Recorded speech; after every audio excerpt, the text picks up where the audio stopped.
Well, what were you going to say? Well, That's- you're recording. It's okay. Just say it because I'm not connected right now. I was saying, actually, remember how we used to have that old intro? Yeah. What if we added that intro? I don't know what that even would entail, but if we added that intro and that way we don't have to say we're doing whatever, whatever. We just go right into it. Okay, we'll get the team to do it. So, guys, you just heard 26 minutes of our planning conversation. Hi, everyone. Rosie here and Brittany Daly, and we are diving right into our market update for 2026. And you're going to hear from us every week. And this is the last time you're going to hear me say all of this stuff. So I'm just going to say it for the record. We are going to bring you different kinds of information and bring more interest and novelty to you. And Brie and I and Roger had a very detailed meeting. We're going to give you a couple of things this year. So, number one, you will hear from us how the prices change for different cities and how to maximize your dollar when you're purchasing something. I think everybody deserves to know that. Second, what is market really doing in different counties? Because counties drive the major data. And also, what makes Texas great? We all want to know what's coming in here while everybody's talking about doom and gloom. Texas is like tripling their highway sizes, and some of the biggest stores are coming in. I think you deserve to know what makes Texas great. And on top of it, there's always something crazy that's happening in real estate that drives overall traffic. So I think you deserve to know, we deserve to know. And rather than just having one conversation at a time, Brie and I are going to have it right now with you, and you will hear from us every week just for 10 minutes. All right, Brie, ready to get started? Let's go. Okay, so I thought, what better way to start the year by, other than by discussing what is happening to the big hedge fund investors, so the big, large investors who have been scooping major amount of real estate in Texas and making home buying difficult for everyone else, right? They buy at a different price, they buy for a different reason than American Home Dream. They buy it for money. And I'm not saying there's anything wrong with it, but if it is stealing shelter over somebody's head, right? Stealing somebody's shelter or disrupting somebody's roof over their head, then there is a concern for humanity.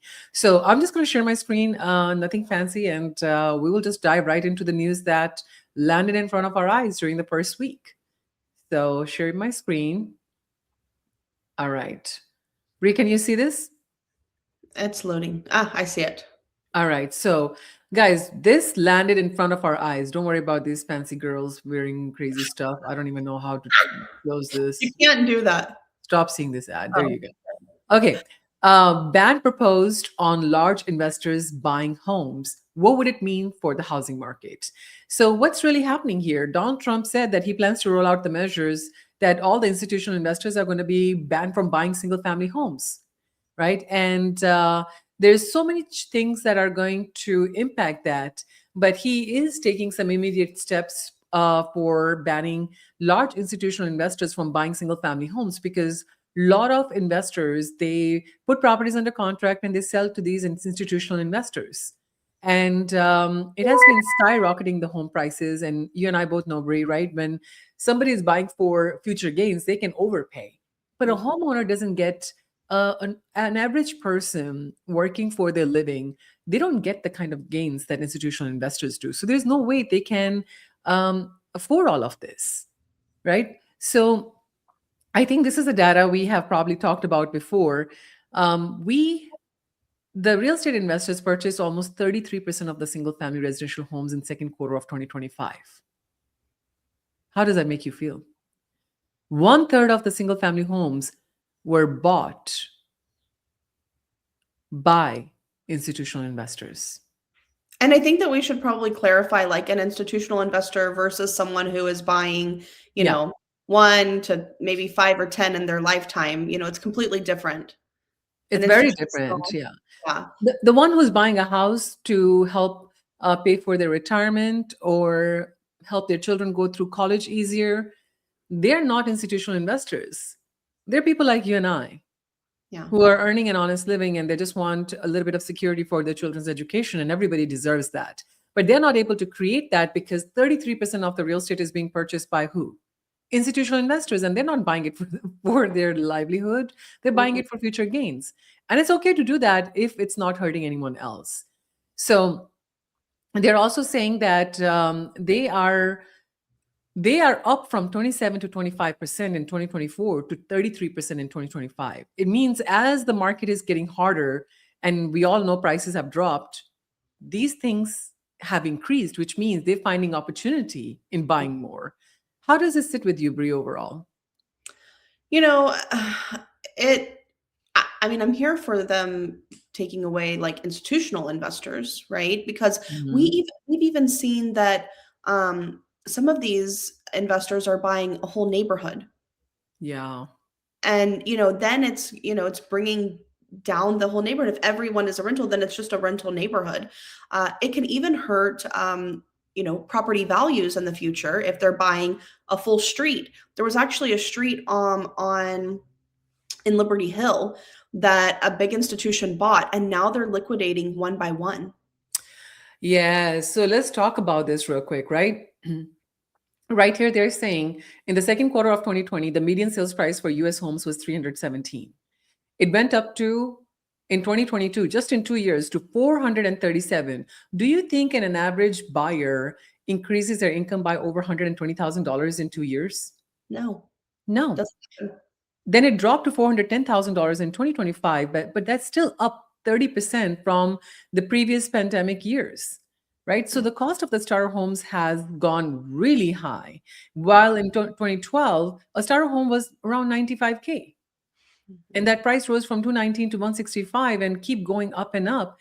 I think what you just said is significant for people to really understand.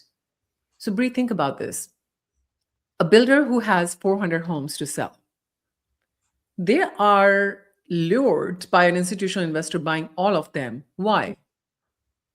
They get all the money up front. It's a done deal. It's guaranteed. Is guaranteed. And what does that huge capital investment do?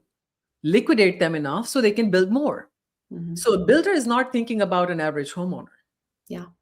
while they have built their backbone on an average homeowner. This Hmm. is how loyal market really is. And you all need to hear this from us because it is important that you understand who you're competing with. You're not competing with the other buyer who is trying to buy a home. What you're really competing with is when builders have a different language, they are comparing selling to you versus who can close in 72 hours with cash deal from institutional investor, Hmm. right? So I think Bree, you and I are working with another client who is coming in the market again. We Hmm. talked about them. This is a family that has bought like 6 7 homes from us in last few years. And um and I think Brie and I were strategizing that should we focus on existing homes versus resale homes, like new construction homes. What do you think? Well, like, do you want to kind of share with everyone what we discussed? Yeah, we were talking about, right now, especially with the interest rates being a little bit higher, builders are luring clientele their way with lower interest rates and really competitive deals. But Hmm. the prices, depending on the area, can be significantly higher. So our strategy was in the event that we can find an existing home that offers basically most of the same things, if it's 50 to $60,000 below the new construction, even with the low interest rate on new construction, go with the existing home. Yeah, Buy where you can have equity in the property. yeah, beautiful. So I think what we are really trying to emphasize hard here is that the only money you make in real estate is when you buy.